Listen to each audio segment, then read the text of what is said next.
Welcome back to Southern Two-Lane. What's up? Yeah. I'm DJ Seeley, one of your hosts for the night.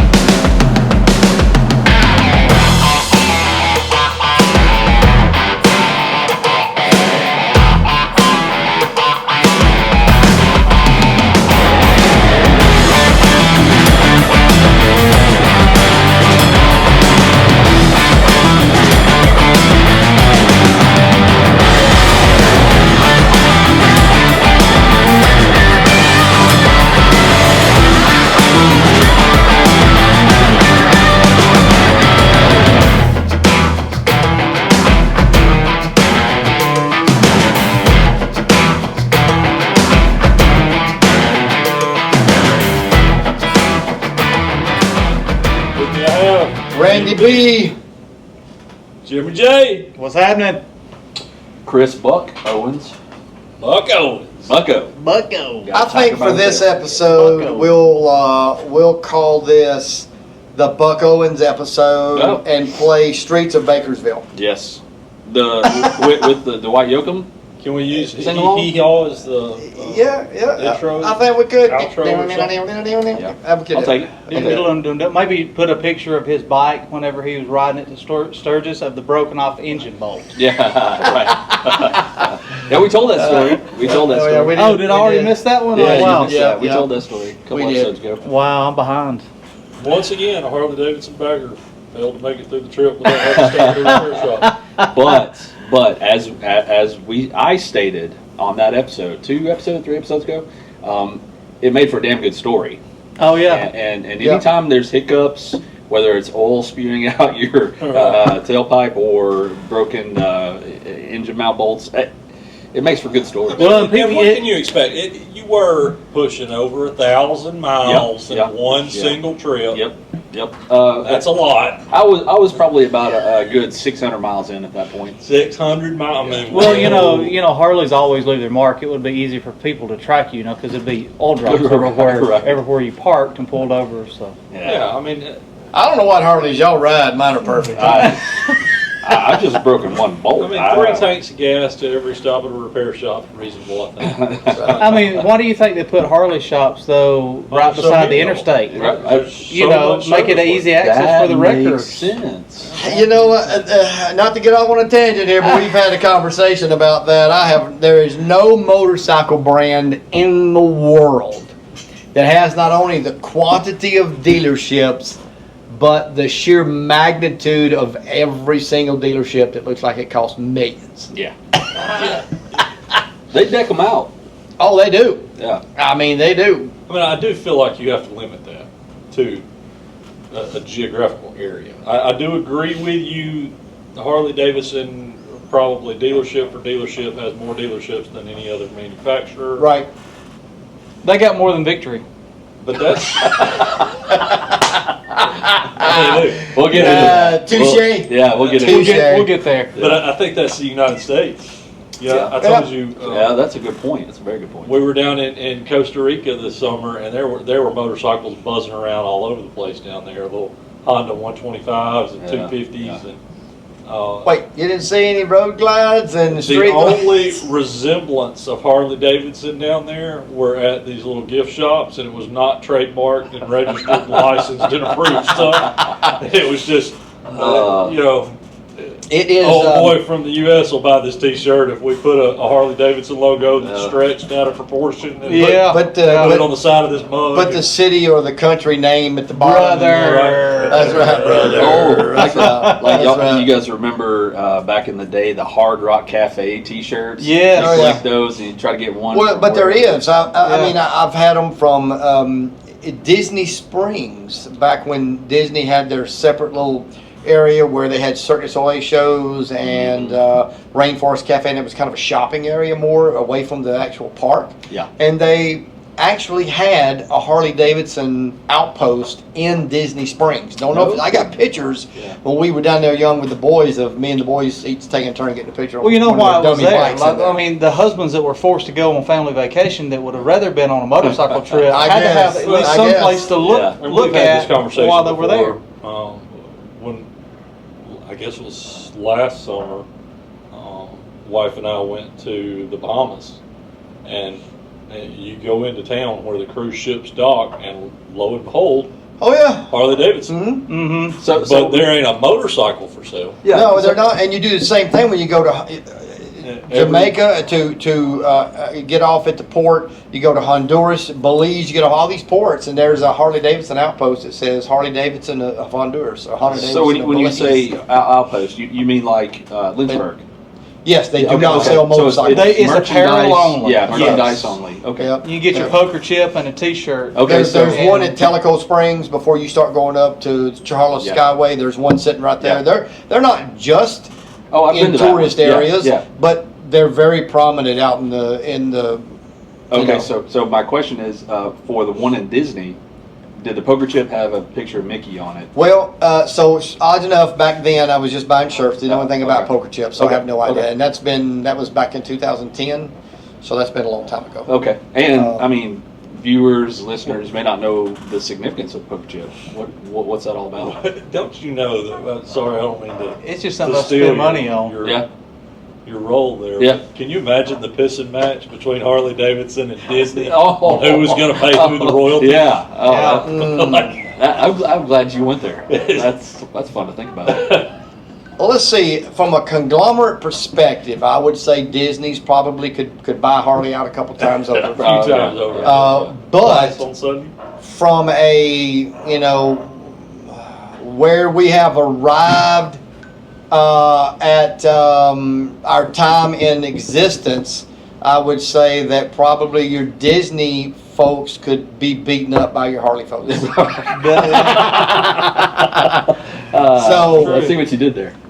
Yeah. you were sent a text message that said, "Please do not come into the basement." But since you're here, we'll put you on video. Everybody, welcome Tanner. Hey. Come say hey, Tanner. Yeah, you got to get on video. Tell us now. about your golf game today. Hey, my second round went pretty good. How'd your first round go? Pretty good. You had a beat good Jay game? and Ron. Who?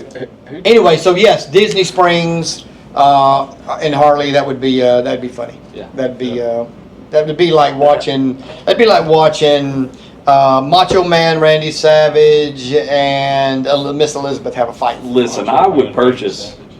Do you know? Oh yeah, you know, Roger told me and Randy said. He knows who that is. Snap into a Slim Jim, man. Randy dated Now, himself right there. I would purchase that pay-per-view. I'm not gonna lie. I'd have probably went more like Conor McGregor or something. Well, I would have chimed in with Hulk Hogan or the Ultimate Warrior, or remember the Ultimate Warrior? Yeah, Sting. Jake. So Ronda Rousey was,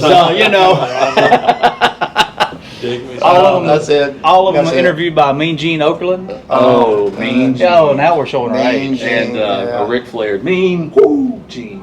Give me 2 claps and a Ric Flair. Yeah. And now you got. That's right. Oh my God. So, Oh man. all right, guys. So I cut Buck off there. you cut Buck off, and He was he, asking about the significance of poker chips. yeah. So I really, if the cameraman, there's a whole bunch of them on the wall of it, but I have no idea what, other than they're just collectibles. I'm sure there's something behind them, but I don't know. It's a very cheap collectible. Yeah. Now they're going to, they still sell the poker chips, but they're selling now something I've noticed has gotten, they call them tokens? Look at the challenge. Challenge coin. Challenge Yeah, coins. yeah. Maybe they've always had them or whatever. I've not Yeah. really paid much attention to those. And so the lady asked me the other day, "Well, you can get a challenge coins?" And I said, "No."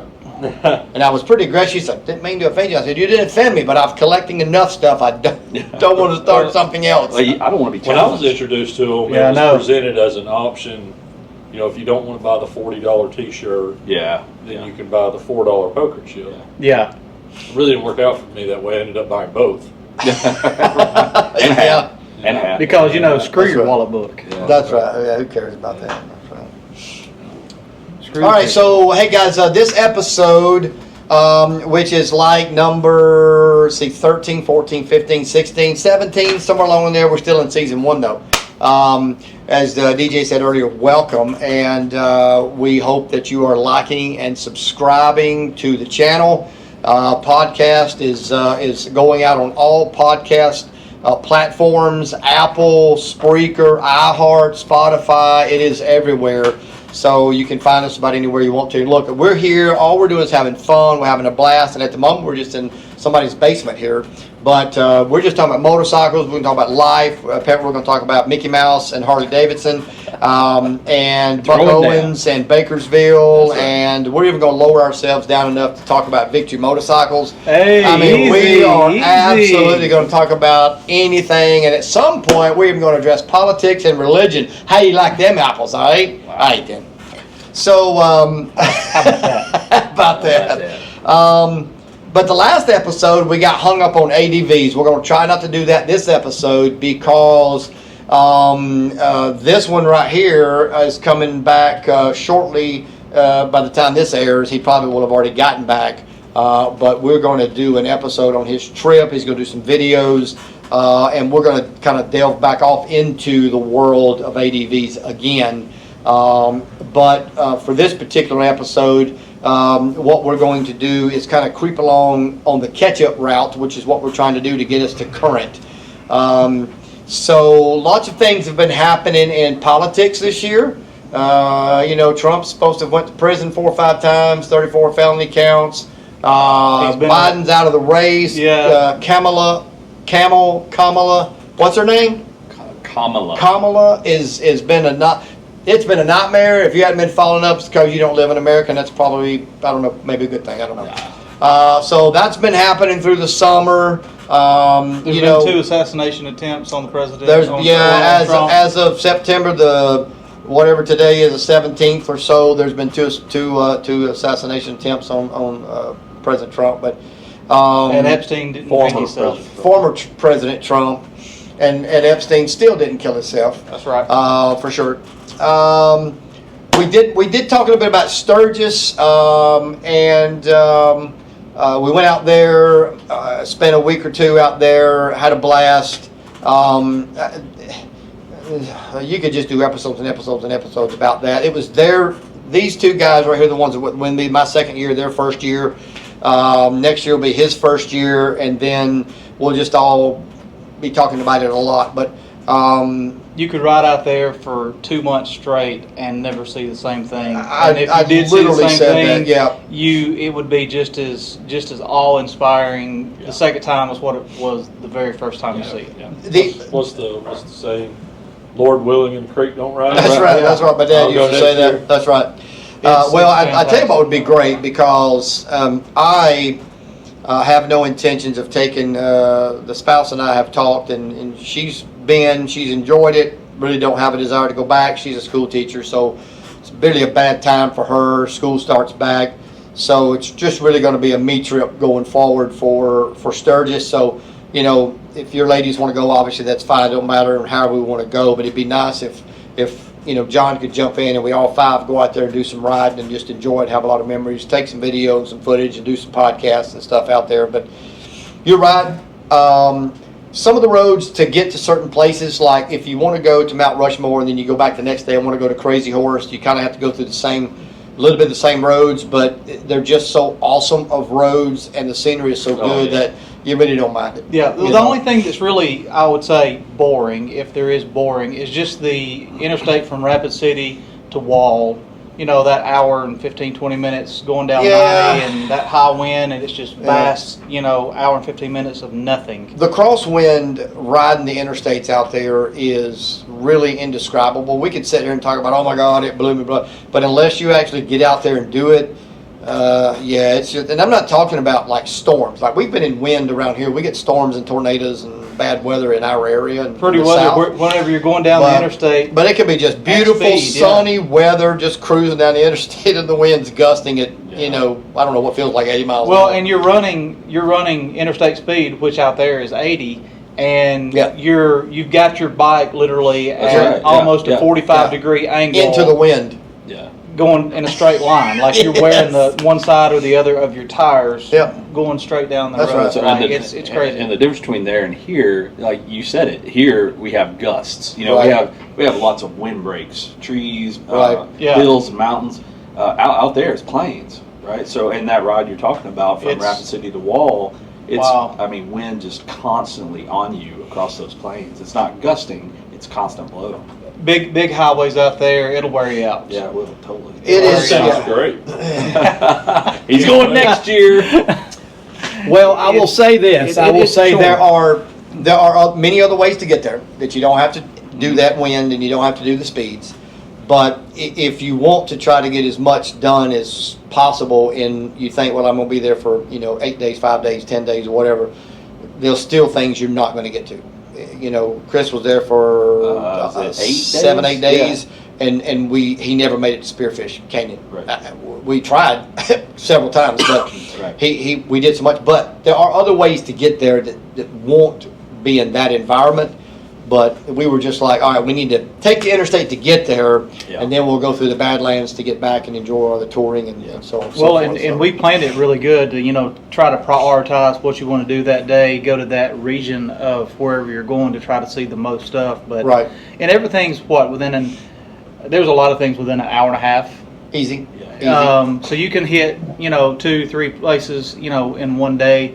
But There's some stuff up in Montana, in North Dakota, that are kind of some side shows of the rally that people were saying, hey, if you get a chance, go here, go here. Those were an hour, hour and a half, 2 hours away kind of scenario. We didn't do that, but Devil's Tower and Badlands, they were both, decently distance away. But again, you plan it right and you can go. But I liked going out to Devil's Tower. We stopped in that little town, population 15, Aladdin. yes, Where the general store was. That's a neat the store place. is 135 years old. Wow. And still has, when you walk in, if you can imagine back in the days of, Little House on the Prairie and, those old westerns where you walked in and saw the glass case with the revolvers laying in them, and the boxes of ammo. Mm-hmm. That case was still there. That didn't have guns and ammo in it anymore. But They did actually sell did have ammo. Yeah, they did. sell ammo. It's kind of like a Mary Carter Of Coleman, Alabama. Coleman, Yeah, yeah. those that are from that area will know that. But have you ever been to Mary Carter? Like they'll sell you, pistol or rifle ammo, and sell you worms for your rod and reel over here. In Bait tackle and say some flour to cook with. Right over Then there. in the next room over, Yeah. they'll frame your picture. Yep, and then Well- out front, you can pump some gas in your little T Model Ford. Yeah, on the one pump that they got, and Yeah. if you're thirsty while you're there, you can go in the bar that's attached to the general I store think it had there. 4 seats in the Has- bar. Yeah, 4 seats in the bar. It's like it was the size of a walk-in closet. It's like It was, wow. but they had a lot of stuff in there. Had a lot of And drink. yeah, that was really cool. Take our picture with the sign population 15. Yeah. I really love Deadwood. That place. I mean, you can just see, back in the day. Who's it that's buried there? Oh, that's well. He was shot there. Oh, I can't. Was I'm it on- Wild Bill Hickok. Was Yes, that him? that was it. Yeah. Yeah. You can just see like on that old main street there, where we sat and had dinner. you can just imagine. Imagine what it Lots- was back yeah, then. lots and lots of gunfighters history. calling each other out. And, Yeah. yeah. Yeah, that's probably one of my favorite places up there. Is probably Deadwood. I really like it a lot. Yeah. I like it really better than I think Sturgis itself. Well, Sturgis is to be honest with you, outside of the rally events and things going on for that, Sturgis is really there's just not a lot to it. Like Deadwood has grown more. Hill City's got a little more. Rapid City's pretty big and got a lot of stuff. We went to Sicky's Garage and ate down there. Mhm. And some other, areas. Now Sturgis has got its own stuff, but it's a different world. One of the things that DJ and I and John were talking about back last year before I went was watching one of our folks we like to follow, Two Lane Life, the guys off of Two Lane Life. Shout out to you guys. Plug us on y'all's channel too. But they went out away from the rally time, took the wives, and did some touring and some video and footage and stuff, and it seemed to be pretty cool. A lot easier to get around and different things, and you don't have a lot of the rally and air about it and the activities. But motorcycle riding is still motorcycle riding. You're still getting to see the same area. And matter of fact, DJ and John had planned on going this year. Post-rally. Right now. Yeah. Y'all would be Yeah, there, we would I be think, or heading there. Working back or something. Yeah. around about now? Because they were going to go take the wives and John's brother, and they were going to go out there and just ride or kind of enjoy the area without the hustle and bustle of the rally. So, but I will say to you, and anybody that asks, having gone 2 years now and been at the rally both times, but this year gone pre-rally for several days, that I think you need to experience both.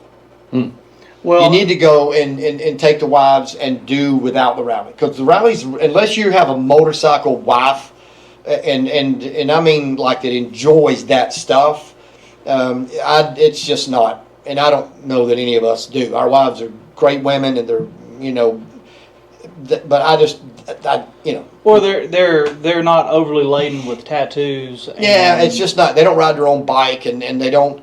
I don't know. It's just a different world. But take them for pre-rally, and then ours flew home, and then we hung out for the rally. You came out, but yes, well, you had the right idea by saying, you know what, I'm gonna either my first trip or at some point I'm going to enjoy without all the crowds. Yeah. Because if somebody kicked over an anthill once Friday hits there. Well, and I'll say this, I like rallies as much as anybody, and DJ can probably relate to this. Rallies are a lot of fun. They're a lot of fun. But for me, once you go to one rally, whether it's Daytona, Laconia, wherever, Myrtle Beach, once you go to one rally, you've been to all the rallies, because the rally aspect of it is the same as far as high price beer, high price food. A lot of people that ride bikes. All the same vendors. Only that time of the year, like people that take their boat to the lake for Memorial Day, Labor Day. A lot of really non-riders, I guess you would say, not experienced motorcycle riders. So it can be kind of dangerous. But the week while we were up there before the rally, I really enjoyed it. It was my favorite time. Yeah. I like the aspect of being able to, and we did a lot of this because we still had to ride around because Chris hadn't seen.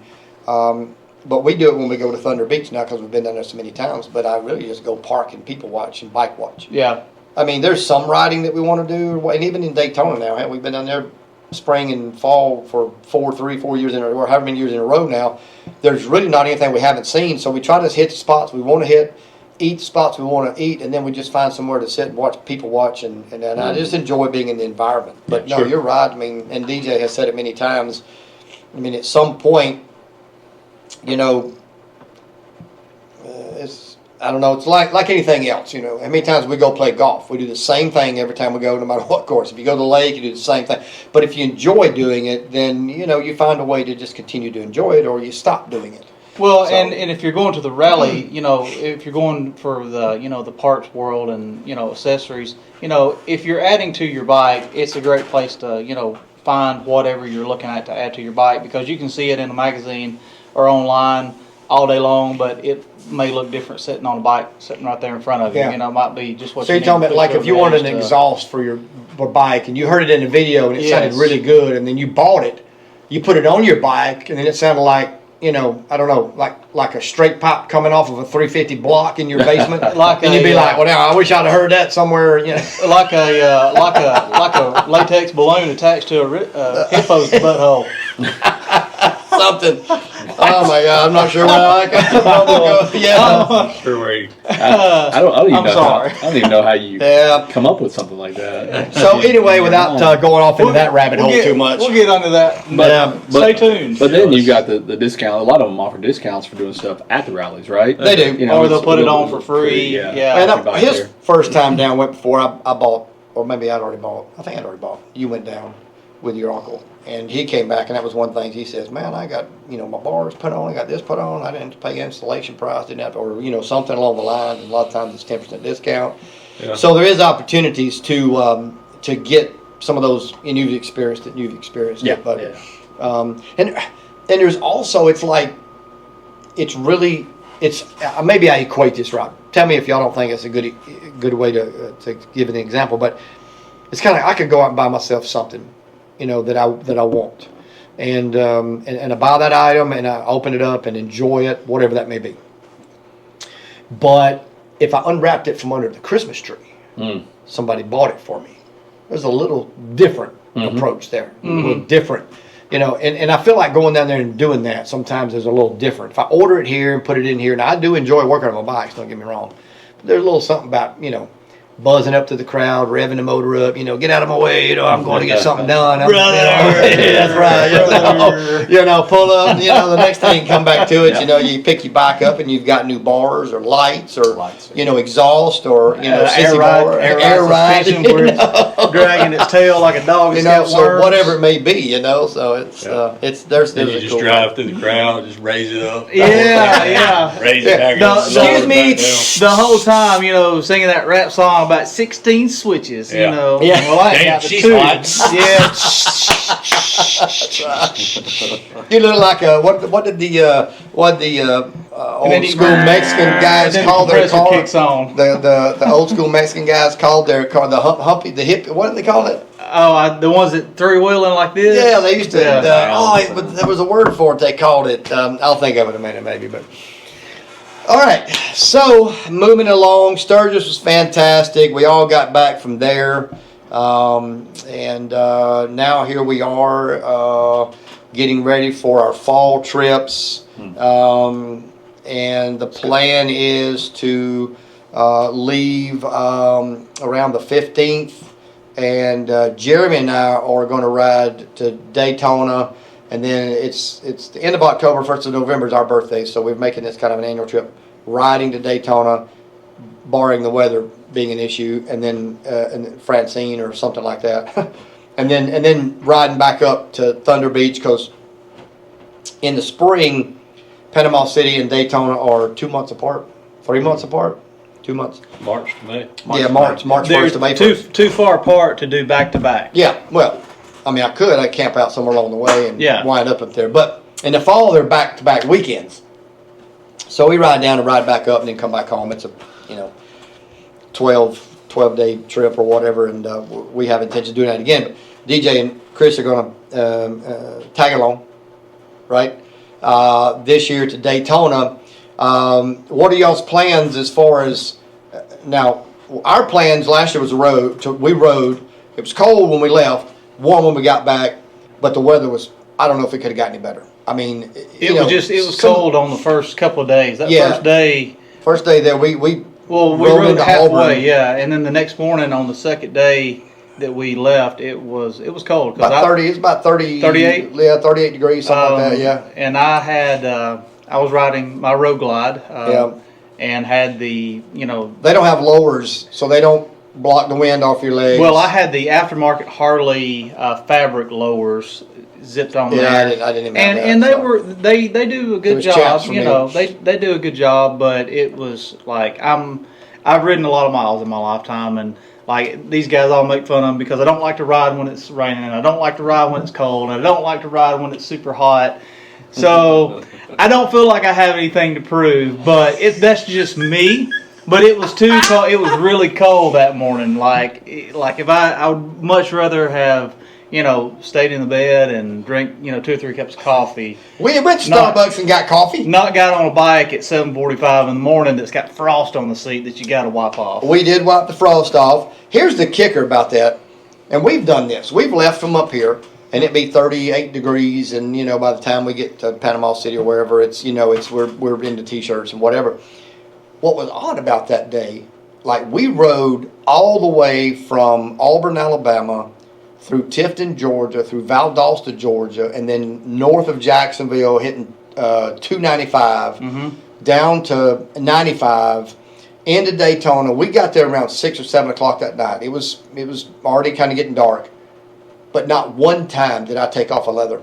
No. Well, it stayed cold that entire day, even with the sun shining. Well, and you're heading south. You're heading to the beach. We were expecting to start shedding some stuff. It's supposed to start warming up.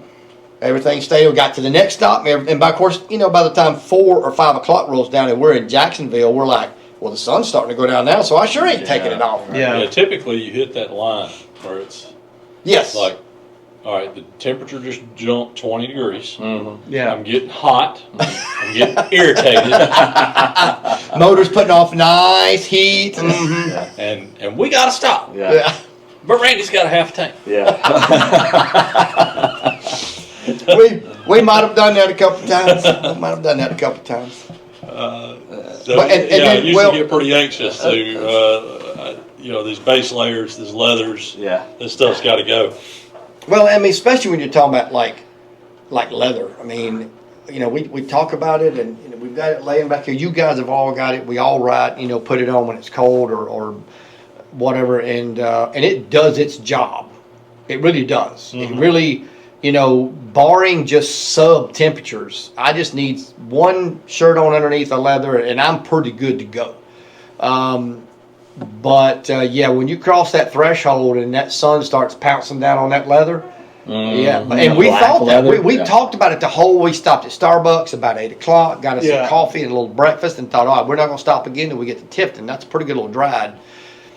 Well, we had to for gas, but as far as like just spending any time, we rolled up in Tifton, Harley Davidson, and we still had our chaps and our long stuff and our headgear and gaiters, and and we thought, well, maybe we'll take it off now.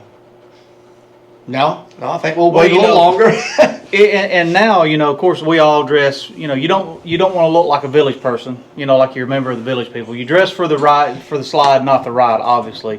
But it's a lot of trouble Sometimes. to take on and off. A lot of times here recently, I got to where I just leave mine on. I know I'm going to stink when I get there, but you're just going to have to smell me if that's the case. But it's a lot of trouble getting on and off. Yeah. I just leave it on. And we got there. And we undone everything, got everything in the house, and we were hungry. Yeah. So we rode to dinner, and I was thinking, well, I'm here, so I'm not wearing my helmet in Florida, whatever, and and didn't put on my gaiter, and just had my flannel on, with a short sleeve shirt, flannel. Froze my butt off. I don't remember what we ate that first night when we got down there, but one of those. What's that river? What's that restaurant there on the river? Oh, I do. Before Yeah. we abandon this conversation, the likelihood of getting a ticket in Alabama for not wearing a helmet is pretty slim. Quit trying to get me in trouble, DJ. I mean, you tint your windows on your truck to a illegal number. You speed. I mean, And he is knows not wearing a helmet. and he knows really, he's speeding because he's got a radar You think detector. they're gonna put the bracelets on? I mean, they might. If you don't want to wear a helmet, don't wear a helmet. I've gotten pulled over for not wearing a helmet in Alabama before. I was 25 years old, 26, whatever. And I was going the back way to the ball field, thinking that, well, I'm not going to get on. I lived in Bessemer at the time. Did they give you a I'm ticket? Not get on, oh yes, they did. I was going through the residential neighborhood. I didn't get on back then. It was still 150, but I wasn't going to get on 150. You were a 25-year-old on a KZ without a helmet on. He pulled me on and goes, there's a helmet law in this town, boy. And I was like, well, you can kiss me. No. Well, I was like, yes, sir, I do, but I was just going to the ball field. But I'm on board. If you don't want to wear a helmet, don't wear a helmet. Well, I'll tell you I'll what. pay the ticket if you could. Well, it's too late then at that point. They got a ticket. It's on my record. Well, It's not on your driving record. It's a non-moving violation. I'm pro helmet. They're there for a reason. I think it should be an option, but of course, He is too. That's why I'm giving. I am. I'm pro helmet. There's great. I'm going to wear it quality and when I have to. craftsmanship. Yes. Yeah. Now, That's it. Or when you're on the Pan American. Yes. Well, that's another conversation. When we come back to this ADV world, I'm going to tell you, ADV people are just some weird suckers, all right? So, we're in Arizona or we're in Sturgis. Well, even no matter where, really, even around here. I'm pulling up on the road glide or wherever, no helmet if I don't have to, and stay short sleeve shirt, shorts, and my Chuck tees, cruising up, pop, pop, pop, pop, pull up. Then this guy in AVD, he looks like the Michelin Man. He's got a full face helmet. Looks like he could bounce off a guardrail. And walk away from it. Yeah. And walk away from it. And we've got ADV bikes also. What is the protocol for? Is there a right or wrong helmet to wear with an adventure bike? Do they have to have a beak? Well, hang on. I have that. Let me tell you something. What looks retarded, teachers? Sorry. Is when you wear a half helmet riding one. He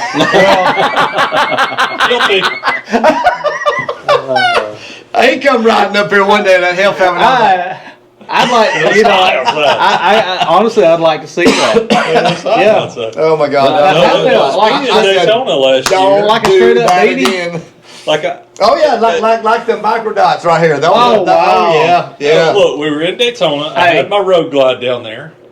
I had the BMW down there. So, I mean, I was in my typical rally mode. Like I got my chain with my wallet. I got my jeans. I got my boots. With a half helmet on the I got my GS. t-shirts and my half helmet. Oh my God! But I wanted to ride GS. Yep. So all y'all kiss my So when I say you're right though about these guys being completely decked out, Oh, they are. head to They foot, it makes me think of like NASA spacesuits. Yeah. Yeah. Well, you know, I pull up I see a lot of them. I pull up beside one of them, and I'm like, "Hey man, what's going on?" They're like, "Oh, I'm just going to well, you know, in a lot of them, you know, and I'm big on, you know, PPE. You know, I've been medevaced, you know, unfortunately in a motorcycle accident, so I'm big on PPE. However, you know, there is an extreme to it. Like you see these guys riding on the street, like, you know, they're going to Dollar General. And they've got on, you know, chest protectors, it's carbon fiber and everything else. Like, dude, where the hell are you going? Yeah. You know, like. Well, so for instance, the ADV, and I know you've watched a ton of them too, but the ADV guys that are documenting their trips, you know, I mean, again, they're dressed Michelin man. They can bounce off a guardrail, whatever. And I'm like, okay, you're only going, I'm on the interstate in, you know, Sturgis. I'm doing 80 miles an hour with a short sleeve shirt and jeans and Chuck T's and no helmet. And a bandana. And didn't say that was a smart thing. I'm just saying that's what I'm doing. And then these guys are doing barely 5 to 10 miles an hour over creek bed rocks and could literally fall, and I've seen them fall over, get up, pick it up, and get back on and take off, you know, because they didn't feel anything. They look like, so I don't know. A lot of them look like they're dressed to go, you know, dismember a bomb, you know, in the Middle East. Yeah. And I just don't understand it. At what point? I wish they had a really good quality. Maybe we'll reach out to one of those ADV guys that's like been doing it for years and just say, give us some feedback, because I'm not. I don't mean to be making fun of it. I'm not doing it because I've already caught myself doing it. But I've got a couple of theories, and let's hear it, Half Helmet. I'll start with the first one. Okay. I believe that the heavyweight cruiser gives you a false sense of security. Oh, okay. Like you feel like it's big and heavy, and it's going to protect you. Yeah, it's very stable. It's stable. You know, it's low COG. It's all these things, so I'm protected. I buy that. Now, there may be some truth to that. I don't know. I don't know that anybody's ever going to make that study. But, I mean, I'm the same way. I get on my road glide, and I'm in a T-shirt and a pair of jeans and maybe tennis shoes. I'm right here in Florida. But I think the heavy weight of the motorcycle gives you a false sense of security. Well, you know, they're like a two-wheel Buick as it is. You know, they're you know, they are with the bags and the big fairing and all. Yes, I get that. They are, but I think if you went down on it, like in a significant event, same broken arm or broken leg. That stuff, it ain't gonna matter. So that's one theory, that the weight gives you that false sense of security. The other theory is if you do the adventure gear, for the most part, you're not packing anything other than underwear. Right. So if you're doing multi-day trips, you've got your riding pants, you've got your riding jacket, and then I'm going to change some underwear. Well, what if they want to go to, you know, Applebee's? They going to wear that to Applebee's? Sure. I see them all the time in restaurants, stores, if they're on a trip. But most of the time they are. When we went to, I saw you, I looked on 360 the other day, and you were at the restaurant up there just a couple days ago. Smith Lake. We went to it. Brothers. Yeah. Gold Diggers. Oh, yeah. You know, those two guys. Yeah. They came in there, but they took their helmet and some of their big jacket off, but they had kept their pants and all on and came in and ate. But those pants are, I mean, I've got a set. They're nice pants. I mean, it's good gear. They're super expensive. They're good gear. Yours are clam, right? They're windproof. They're waterproof. They're ventilated. Like there's zippers all over that thing. I can have as much ventilation as I want or as little ventilation as I want. and they do a really good job. Well, you know, my jacket that I wear when I'm riding the KTM, I've had it. It's made by Sixth Gear. I got it in Nashville. Good gear. You know, it's a lot of better stuff out there right now, but it's got the ventilation on it, and you know, you got to be careful because it's got the, you know, you unzip the zippers here. You got to make sure you open up the zipper and back, because if not, you go down the road and you blown up like you look like you're 400 pounds. Right? But that may be part of the cushion. That may be, you know. Well, I'm guessing. I don't know. But now it's black, you know, and a lot of ADV riders, you know, you see a lot of them wearing like, what is it, like construction yellow, you know, high vis? They wear a lot of orange and yellow. Yeah. It's definitely a different world. So, yes, that's a topic that will kind of be perpetual here. That'll be, we'll have to go through that. And I don't currently own anything outside of a jacket that I bought from, you know, Harley years ago that is an adventure, I guess, jacket, but I bought it because it's mesh and it was on sale. But I know you bought some stuff, and my God, the market out there is just, you know, it's like anything else. If you're into Jeeps, there's a world for everything. Purpose, though. Yeah. So you mentioned the beaks. So my understanding, and I'm in the market for one. I haven't decided which one I want, but I think Arise we're going to go with. Yeah, that's right. Yeah, I've seen their helmets. They're good. So at low speeds, if you've got glasses on or your visor closed, they tend to fog.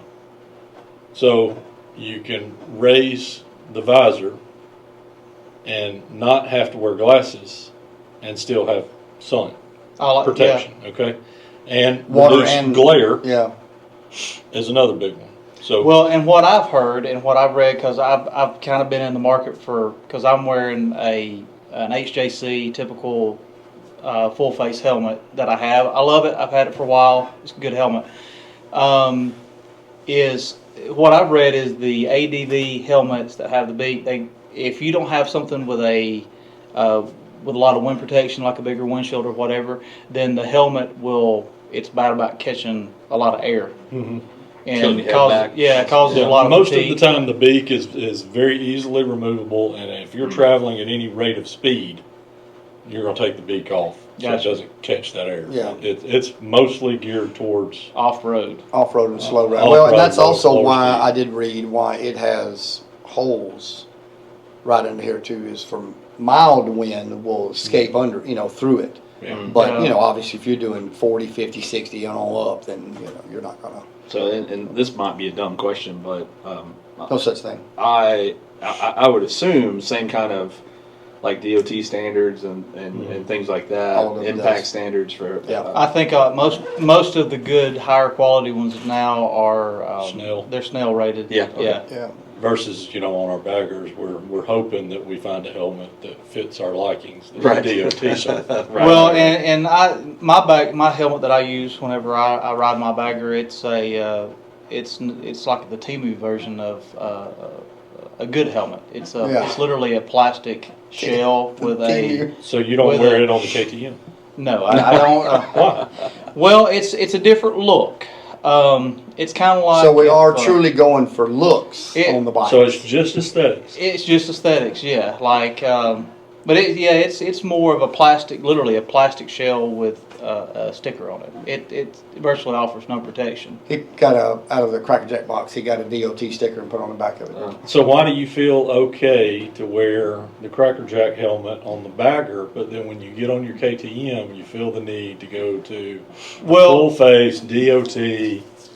Let me answer the question why I feel that way. Because I've seen you in a half helmet. That's why. Well, for me, I'm like, I can't do it. For me, whenever I ride the bagger on those days, I feel like I'm a lot more tough. Like, even though I don't have any tattoos, you know, because, you know. Do you get on your bagger and feel like you want to kickstart it? That's how badass you Yeah, well, you know, and I ain't got a problem with tattoos. I mean, tattoos are okay, I guess. I mean, I don't have any. I mean, I kind of look at that like, you ever seen a bumper sticker on a Ferrari? But, you know, that's just me. Let's see, you got one or two. You got one or two. But we just open a can of worms? I feel a lot tougher. Delete. I feel a lot tougher whenever I ride the Harley, and I don't know. It's just if I go on a road trip, You said that not too long ago. What's that bush you got growing on your chin Yeah. make you feel like? You know, If his nose was big enough, it'd look like his. Nah, we're better. this is actually a much deeper conversation that we could have and maybe get into at some point. But I mean, look at I think the TV show Sons of Anarchy had such a huge impact on the rider today, the Harley guy of today. They want that half shell beanie helmet look. Yeah. You know, maybe the German style helmet, because those shows really showcased that type of riding gear. Hollywood does it. Yeah. I mean, that show turned a lot of wannabe bikers into Weekend warriors. Yeah. You know, to say the least. People that'll put 200 miles a year on their bike. Yes. Yeah. And you know, a lot of them, you know, I feel like have tried to adapt a lot of that, you know, Hollywood persona that came along with that show. And you know, I don't know, you know, in a real biker bar, that's not the best attitude and approach to take with a lot of people. You know, it's all a brotherhood. We all want to get along, but like, you know. Yeah. I think that when you go downstairs and you get on, you know, one of your bikes, so you get on your bike, you get on your bike, I get on my bike, they get on theirs. Brother. That's right. It's like getting up in the morning and saying that I have a meeting I've got to go to. There is a section of clothes in my closet that I will wear, and there's sections that I don't wear. That's what I do too. If I'm going to church, there's a section of used to be. There was a section of clothes that I wore, suits, ties, dress shirts, dress pants, whatever. I only wore them when I didn't wear them.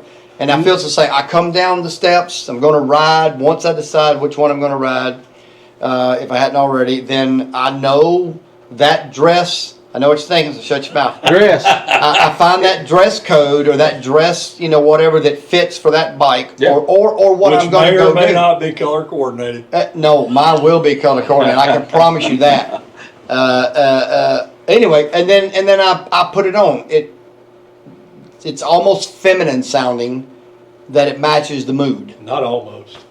Kind of is, don't it? But I like it. Do you keep all those clothes in the same closet as you keep your OnlyFans wardrobes? The OnlyFans wardrobes go in a drawer. It's a rather small drawer. And they'll all fit in there. Wow. That turned an old enough really quick. Yeah, but truly, though, I mean, and it's like packing for our fall trip when we go down. You know, one or two. Where did we go? We went somewhere, and we went to Thunder Beach, and you packed one pair of jeans.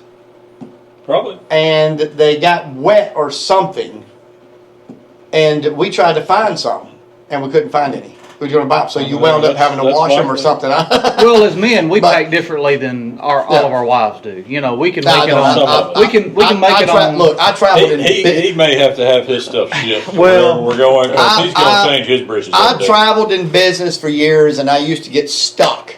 And you got to stay another week, and I didn't have enough clothes, or whatever may be the case. Back then, they didn't have washing machines and dryers.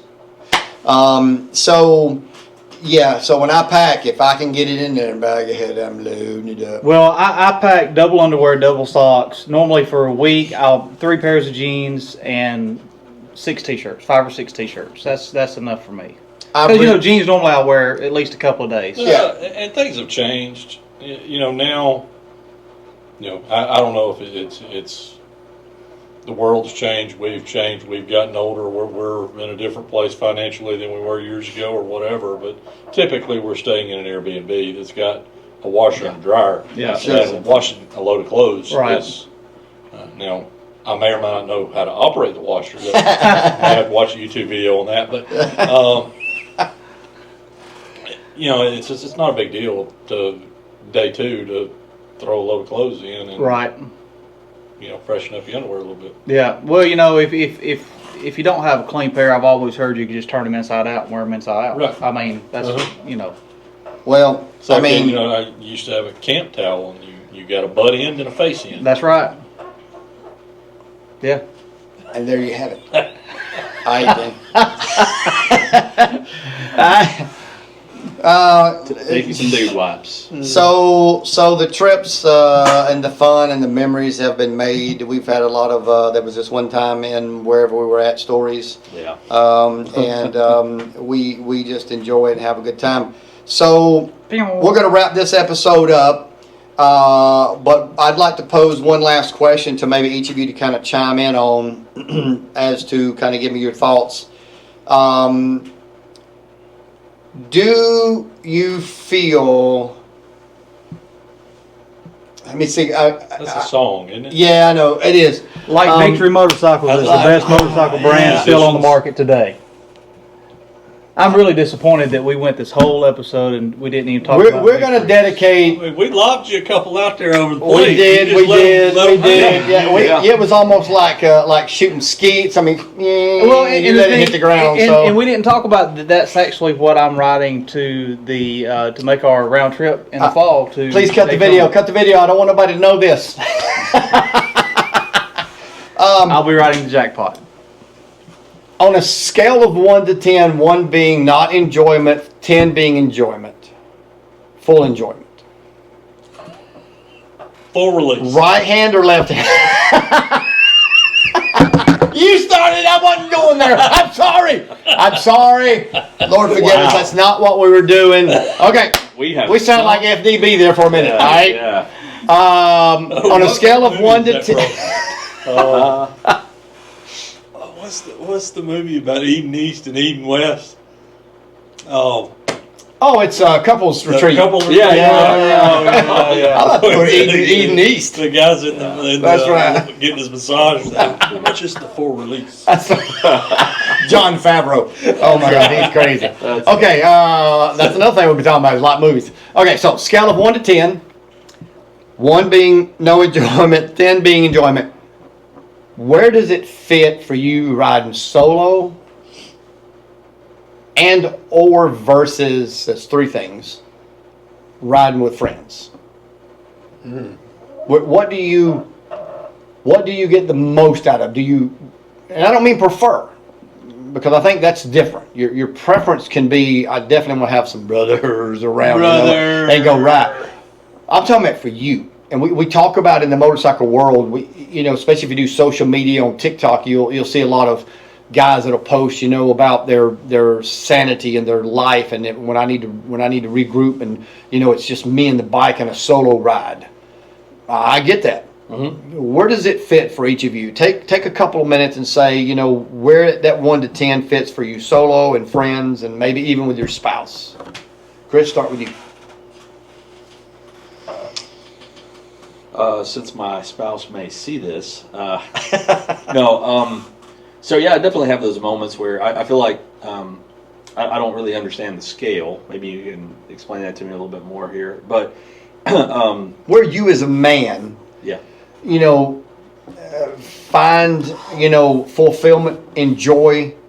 When you need that getaway, are you good to just be solo on the bike? And is that a 10 for you, or would you prefer to be, with friends? No, I'd much rather be with friends. Okay. Because now I'm an introverted person, and I recharge by being alone or by being around my closest, my tribe, my closest friends, family. And there are times when I need a little wind therapy, and I get out and hit it. I used to do that on my lunch breaks when I worked in, manufacturing. You have enough of people, and you get an hour lunch break, and just get on the bike and go clear your head for a little bit. But I got into, part of the reason why I got into motorcycle riding was to have the camaraderie that I have with guys like you, and the stories. And I've talked about this before. Being able to go on these rides, whether it's we're riding down to the marina to have a couple drinks and dinner, and ride back home, or if it's going on a 7-8 day journey to South Dakota, and we get to share some moments together, and we come back with stories that we'll be telling each other for the rest of our lives. Right. Hence the ice bucket. Yeah, yeah. We will not be telling that Yeah, story. we Do will not ask. tell that story. But that was part of the draw of motorcycling and this lifestyle Right. for me. So I'd say I'm a hard 10. Okay. It's going to be another dynamic answer for me, I think. I mean, there's times when it really all kind of, there's a place for it. Some afternoons I come home from work and I really look forward to that time where it's just me and the bike and Steppenwolf or Dave whoever Matthews. it may be. Dave Matthews today. Yeah, it was Dave Matthews today. I just like a nice ride to just chill and decompress and jam. And then there's other times, I feel like I probably sit on the extrovert side of things more than most. So, I like a small group. We talked about when y'all were on y'all's way back from Sturgis, John and I had gone up to Missouri to ride. And it was just he and I. We had a great time, enjoyed that time. It was just two of us, so it wasn't like, that you just move at a different pace than you do if there's 5, 6, 8 bikes involved. I totally get that. So, there's a place for that I totally dig, and then there's the other side of it where, man, there's nothing that compares to, 3, 4, 5, 6 bikes, kicking it down the highway Side by side or however, yeah. 2 deep, 3 deep, Yeah. just roaring. It really makes you feel some kind of way. So Too wide at 70 miles an hour. yeah, It does. yeah, It does. and so I can appreciate that too, and have moments when that's really the time I appreciate. Yeah. Is it my turn? Your turn. I'll go last. I love motorcycles. I've been riding since I was 5. It's for me. I love all my time on the bikes. I absolutely love riding solo, riding alone. I love riding with, of course, all my friends, and you guys are like my own family, extended family. And there's, like DJ said, I prefer group riding whenever there are, no more than 4 or 5 bikes. I don't like, personally myself, I don't like doing like big poker runs and stuff like that. It's just too many bikes, a lot of inexperienced riders. For me, riding it's a release for me. I have no problems going and getting on a bike and, spending a half a day or all day. Therapy's cheap when, Sure. Therapy's expensive, wind is cheap. Whenever I ride, it gives me a sense of having control over things in life that I don't have control over. Right. So, it makes me, reset, regroup, and be able to have that sense of, okay, well, this is what I need to do. It's a real good reset for me. But, I love my wife and I love whenever she rides. It's a different dynamic. A lot of times a different style. Am I careless whenever I'm solo? No, absolutely not. But it's just a different ride whenever you're by yourself. Sure. But yeah, that's pretty much where I am with it. So I guess my answer may explain my question better than my question. And he and I have talked about this a lot over the years since we started riding together. I love riding with you guys. One of my greatest memories to today, and I really can't think of ever there being a memory that would probably surpass it. Sturgis is definitely right there beside it, but was the day that we rode. You led us on a goose chase to Papa Rocco's and had dinner. We're coming back. It was an unscheduled, unplanned trip.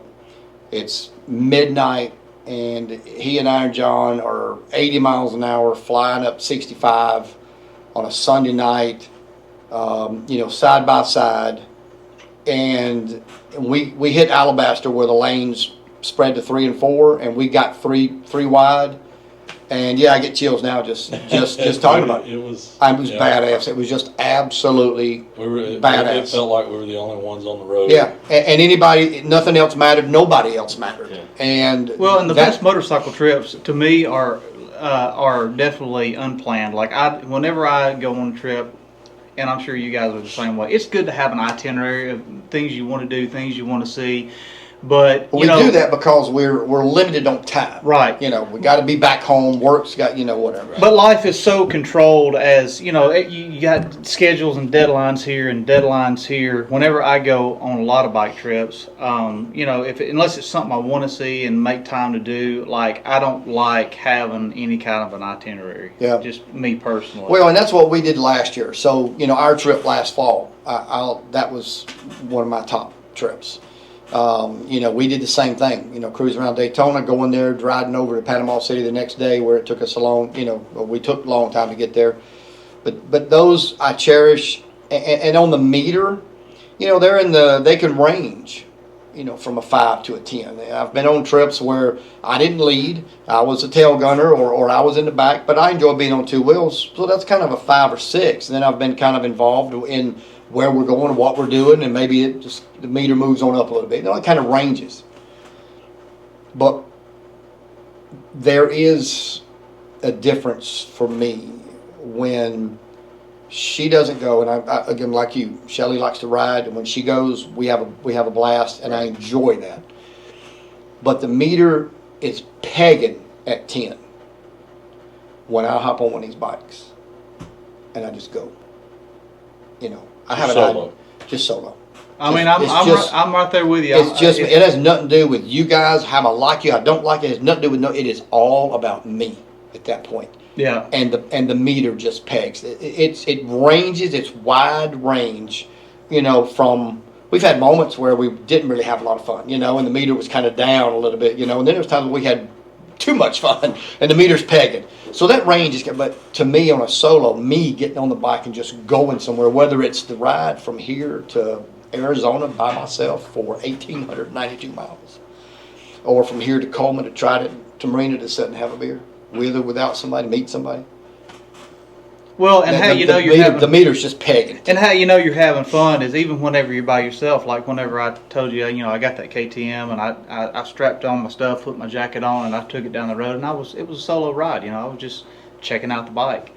And after not even 10 minutes, I came out of a sweeping curve in third gear and twisted the throttle, and you can't wipe that crap-eating grin off your face. And I was talking to myself on the inside of my helmet and was like, God, I love this stuff. This is great. It don't get no better than this. It's what it does. It's what it does. And I see. Look, guys, we're on all kind of social media, and I've got friends out there. I've got friends that range from Washington to Oregon, and I don't mean friends like these friends, but it's acquaintances, I guess I should say, and I consider them family. We ride motorcycle, we talk, we chat back and forth. We've met in different cities and rallies and circumstances, but they all share the same message, male and female, that they have those times where they love riding with friends and around people and going to rallies and doing all that stuff, but whether it's the Blount County Loop or the 157 ride or,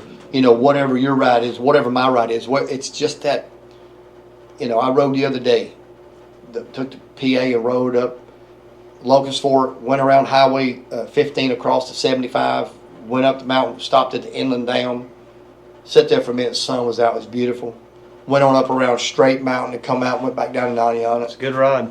Man, I got back and talking about the crap-eating grin, I probably had one on my face. You crack that throttle and you feel the machine. I was repaired. Yeah, for a few minutes. I was changes your perspective for sure, and it gives, I think, as men with responsibilities, with families, with work, moments that we can take for ourselves and feel that true freedom. Right. I'm in control of this. I'm in control Right. of this. That's right. And where I go and how much time I do it. You know, And there's something we to as that. men, and I'm sorry to interrupt, but No. that really brought up a point because I was thinking about that earlier in another conversation we were having.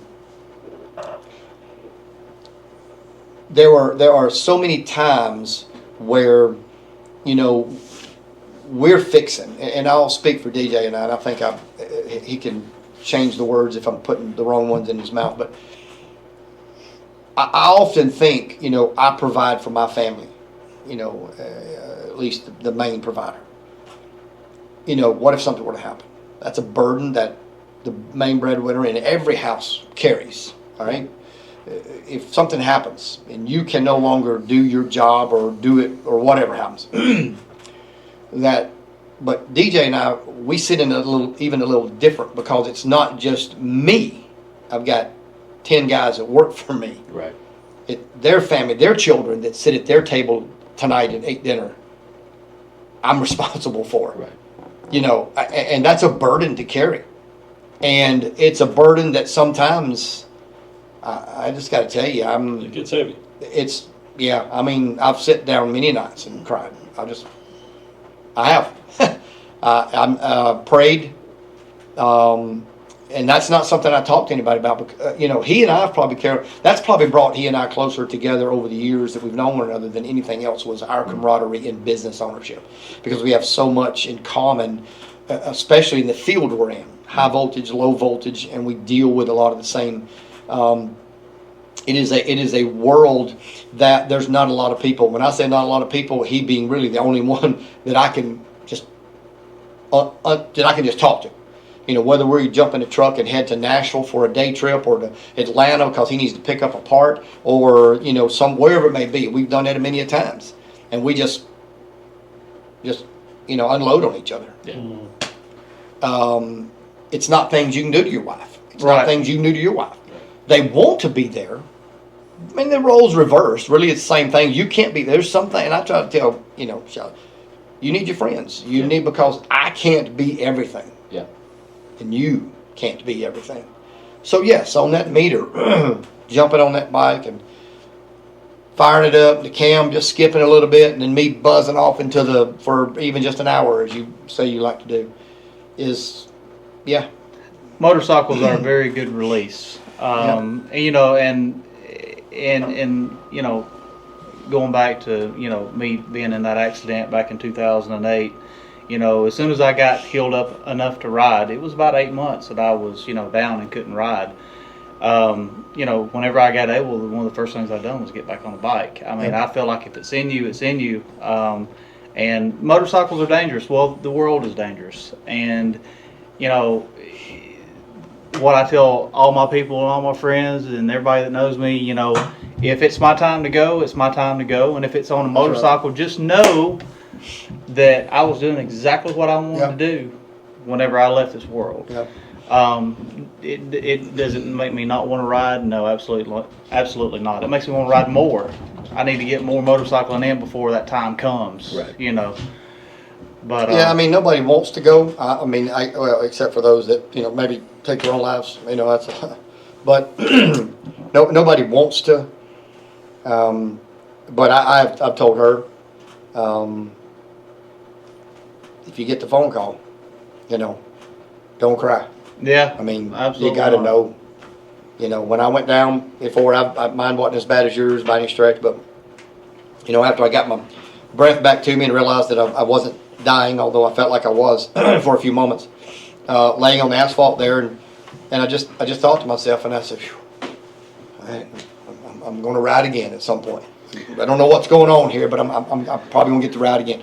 You know, that was a big deal, because again, what I had just come out of a divorce. So buying the motorcycle was big for me. You know, you and I had many conversations about, hey, I wanted to buy a Jeep, and I went to buy one several times. I couldn't. I'm not saying this is a God thing, buying a motorcycle. I'm not going to get religious about it, but it just seemed to not be about the Jeep. 4 times I went to buy one, had cash in hand, and every time on the way to pick it up, the guy called and said, Somebody offered me full price, man. I'm sorry, I'm gonna have to take his price. I'm like, hey, man, you do you, and you make the money you can. So I bailed out of the deal, or he bailed me out of the deal. But the very first motorcycle that I went to buy, I cut the deal on the spot, went back and picked the bike up. That'd be a story for Yellow me. shoes. Yellow shoes and all. That's right. Yellow shoes. But Safety shoes. Picked it up off the curb. and jumped yeah, I jumped the curb. I have jumped motorcycles. Don't anybody tell you that I can't happen? That it can't If happen? they say you can't, if they say you can't ramp a 900-pound street glide over a 7-inch Curb? street curb, and over a culvert. and clear an 8-foot culvert and stick it, don't let them tell you that. 'cause Buddy, I it'll be stuck done. it, landed it. Only thing wrong was the bag was laying over there, and I may have been bruised from landing on the bars. I saw it with my own 2 eyes. That saddlebag says flew off. Everything come out of it. Here's the good thing. That's a every story two we'll go into a little bit saddlebag. deeper, but here's the most interesting part about that entire thing. I was test riding the bike, it wasn't even mine. Which is why you don't let nobody ride your bike Right. unless you own it. All right, guys. Look, we've had a blast. Until next time, God bless you. 2 wheels down. Enjoy life. I don't care what you ride. Victory, domestic, foreign, it don't matter. Underdog. All right, God bless. Take care. 2 lane out. Here we go.